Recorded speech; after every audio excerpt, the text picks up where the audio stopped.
Okay, Yediyurappa ಡೈರಿಯ ರಹಸ್ಯವನ್ನ ಹೊರಹಾಕಿದ್ದಾರೆ. ಹಿಂದೆ ಕೂಡ ಡೈರಿಯ ಒಂದು ಗುಟ್ಟನ್ನ ಹೊರಹಾಕಿದ್ರು. ಈಗ ಮತ್ತೆ ಹೊಸ ವಿಷಯವನ್ನ ಕೂಡ, ಅಂದ್ರೆ ಡೈರಿಯಲ್ಲಿ ಏನೇನಿದೆ, ಎಲ್ಲಿ ಸಿಕ್ಕಿತ್ತು ಅನ್ನೋದ್ರ ಬಗ್ಗೆ ಕೂಡ ಈ ಒಂದು ಮಾಹಿತಿಯನ್ನ ಯಡಿಯೂರಪ್ಪ ಹೊರಹಾಕಿದ್ದು.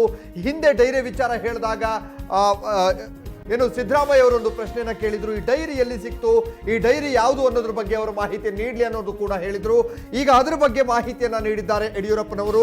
ಈ ಡೈರಿಯಲ್ಲಿ ಏನೇನಿದೆ ಅನ್ನೋದ್ರ ಬಗ್ಗೆ ಕೂಡ ಯಡಿಯೂರಪ್ಪನವರು ಇವತ್ತು ಪತ್ರಿಕಾಗೋಷ್ಠಿಯಲ್ಲಿ ಹೊರಹಾಕಿದ್ದಾರೆ.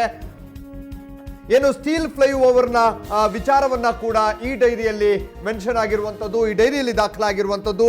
ಆ ಬಗ್ಗೆ ಕೂಡ ಇವತ್ತಿನ ಒಂದು ಪ್ರೆಸ್ ಮೀಟ್ ನಲ್ಲಿ ಹೇಳಿರುವಂಥದ್ದು ಯಡಿಯೂರಪ್ಪನವರು. ಸ್ಟೀಲ್ ಫ್ಲೈಓವರ್ 1300 ಕೋಟಿಯಿಂದ ಶುರುವಾಗಿರುವಂತಹ ಯೋಜನೆ ಇದು. ಈಗ 2500 ಕೋಟಿಗೆ ಇದು ಮುಟ್ಟಿರುವಂಥದ್ದು. ಅದರಲ್ಲಿ 150 ಕೋಟಿ ಹೈಕಮಾಂಡ್ ಜೊತೆ ಕಾಂಗ್ರೆಸ್ ಡೀಲ್ ಮಾಡಿಕೊಂಡಿದೆ ಅನ್ನುವ ಬಗ್ಗೆ ಕೂಡ ಈಗಾಗಲೇ ಮಾಹಿತಿಯನ್ನ ಹೊರಹಾಕಿದ್ದಾರೆ. ಅಲ್ಲದೆ ಗೋವಿಂದರಾಜ್ ಮನೆಯಲ್ಲಿ ಏನು ದಾಳಿ ಆಗಿತ್ತು, ಈ ಗೋವಿಂದರಾಜ್ ಮನೆಯಲ್ಲಿ ಈ ಒಂದು ಡೈರಿ ಸಿಕ್ಕಿತ್ತು. ಈ ಡೈರಿಯಲ್ಲಿ ಈ ಎಲ್ಲಾ ವಿಚಾರಗಳು ಕೂಡ ದಾಖಲಾಗಿವೆ ಅನ್ನೋ ಮಾಹಿತಿಯನ್ನ ಇವತ್ತಿನ ಪ್ರೆಸ್ ಮೀಟ್ ನಲ್ಲಿ ಯಡಿಯೂರಪ್ಪನವರು ಹೊರಹಾಕಿದ್ದಾರೆ. ಹೊಸ ಬಾಂಬನ್ನೇ ಸಿಡಿಸಿರುವಂತದ್ದು. ಈವರೆಗೆ ಕೇಳಿರುವಂತಹ ಏನು ಸಿದ್ದರಾಮಯ್ಯನವರು ಕೇಳಿರುವಂತಹ ಪ್ರಶ್ನೆಗೆ ಈಗ ಯಡಿಯೂರಪ್ಪನವರು ಉತ್ತರ ಕೊಟ್ಟಿರುವಂತದ್ದು. ಗೋವಿಂದರಾಜ್ ಅವರ ಮನೆಯಲ್ಲಿ ಸಿಕ್ಕಿರುವಂತಹ ಡೈರಿಯಲ್ಲಿ ಈ ಮಾಹಿತಿ ಹೊರಹಾಕಿದೆ. ಹಾಗಾದ್ರೆ ಸಿದ್ದರಾಮಯ್ಯ ಅವರಿಗೆ ಈ ಡೈರಿ ಯಾವಾಗ ಸಿಕ್ತು ಅನ್ನೋದ್ರ ಬಗ್ಗೆ ಗೊತ್ತಿಲ್ವಾ ಅನ್ನೋ ಪ್ರಶ್ನೆಯನ್ನ ಕೂಡ ಹೊರಗೆ ಹಾಕಿದ್ದಾರೆ.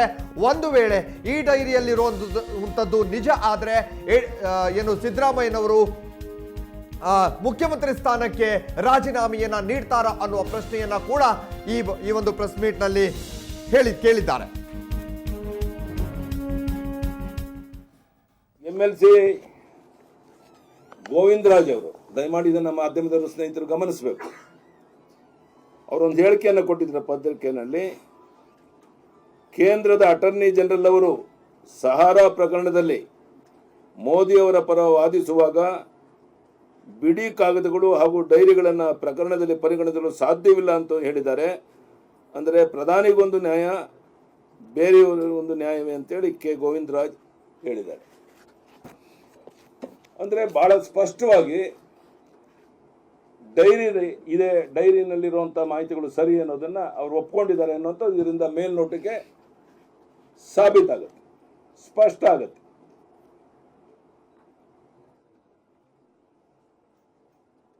ಎರಡನೇದು,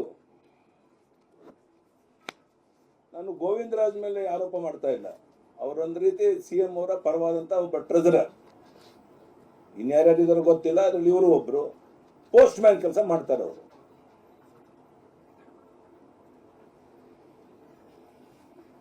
ಈ ಡೈರಿನಲ್ಲಿ ಇವತ್ತಿನ ಮುಖ್ಯವಾದ ಅಂಶ ಅಂತ ಹೇಳಿದ್ರೆ,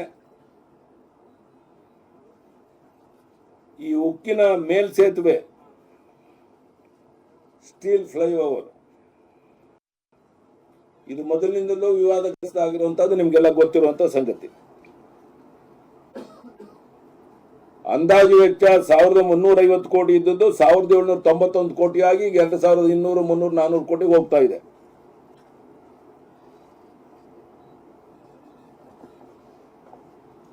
ಮಧ್ಯವರ್ತಿಗಳಿಂದ ಈ ಕೆಲಸಕ್ಕೆ ಸನ್ಮಾನ್ಯ ಮುಖ್ಯಮಂತ್ರಿಗಳು ಅವರ ಶಿಷ್ಯ ಕೋಟಿ 150 ಕೋಟಿಗೆ ಮಾತನಾಡಿಕೊಂಡು ಕಮಿಷನ್ ಅನ್ನ 65 ಕೋಟಿ ಈಗಾಗಲೇ ತಲುಪಿದೆ. 65 ಕೋಟಿ ಸ್ಟೀಲ್ ಬ್ರಿಡ್ಜ್ ಪರವಾಗಿ ತಲುಪಿರುವಂತಹದ್ದು ಗೋವಿಂದರಾಜ್ ಡೈರಿನಲ್ಲಿ ನಮೂದ.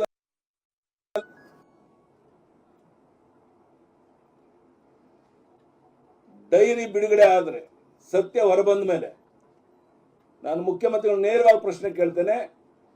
ಅದರಲ್ಲಿ ಸ್ಟೀಲ್ ಬ್ರಿಡ್ಜ್ಗೆ ನಿಮ್ಮವ್ರಿಗೇನೆ ಕೊಟ್ಟಿರುವಂತಹದ್ದು, ಅದನ್ನ ನೋಡೋಣ. ಈ ಸ್ಟೀಲ್ ಬ್ರಿಡ್ಜ್ ಬಗ್ಗೆ ಸ್ಪಷ್ಟ ಆದ್ರೆ ನೀವು ನಿಮ್ಮ ಮುಖ್ಯಮಂತ್ರಿ ಸ್ಥಾನಕ್ಕೆ ರಾಜೀನಾಮೆ ಕೊಡೋಕೆ ಸಿದ್ಧ ಇದ್ದೀರಾ? ಇದು ನನ್ನ ನೇರ ಪ್ರಶ್ನೆ.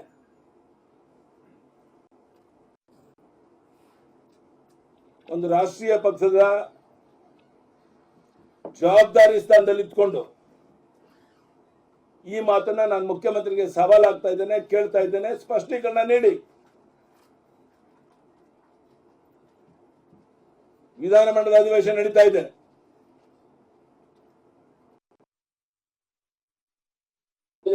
ಬಂದು ಹೌಸ್ ನಲ್ಲಿ ಸ್ಟೇಟ್ಮೆಂಟ್ ಮಾಡಲಿ.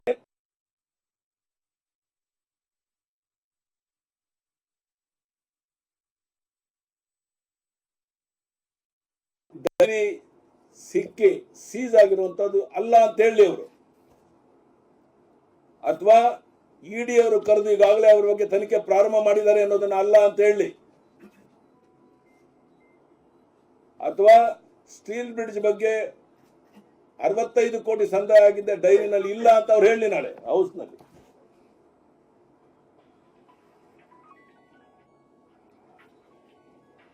ಈ ಸರ್ಕಾರದಲ್ಲಿ ಹಗಲು ದರೋಡೆ ಲೂಟಿ ನಡೀತಾ ಇದೆ ಸಿದ್ದರಾಮಯ್ಯನವರ.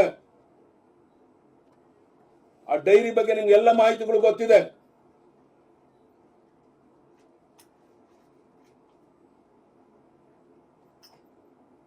ನಿಮ್ಮ ಬಣ್ಣ ಬಯಲಾಗುತ್ತೆ ಅಂತೇಳಿ ರಕ್ಷಣೆ ಮಾಡುವಂತ ಪ್ರಯತ್ನ ಮಾಡ್ತಾ ಇದ್ದೀರಾ.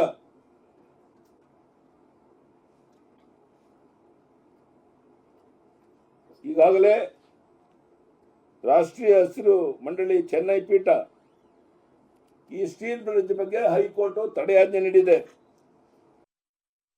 ನೀವು ಹಾರಿಕೆ ಉತ್ತರ ಕೊಟ್ಟು ಯಡಿಯೂರಪ್ಪನ ಬಗ್ಗೆ ಪುರಾವೆಗಳು ಕೇಳ್ತಿರಲ್ಲ.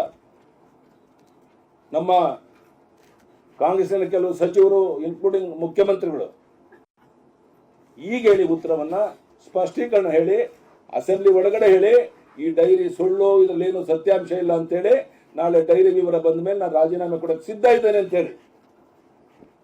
ಇದು ನನ್ನ ನಾಡಿನ 6.5 ಕೋಟಿ ಜನರ ಪರವಾಗಿ ಮುಖ್ಯಮಂತ್ರಿಗಳಿಗೆ ಒತ್ತಾಯವನ್ನು ಮಾಡ್ತಾ ಇದ್ದೇನೆ.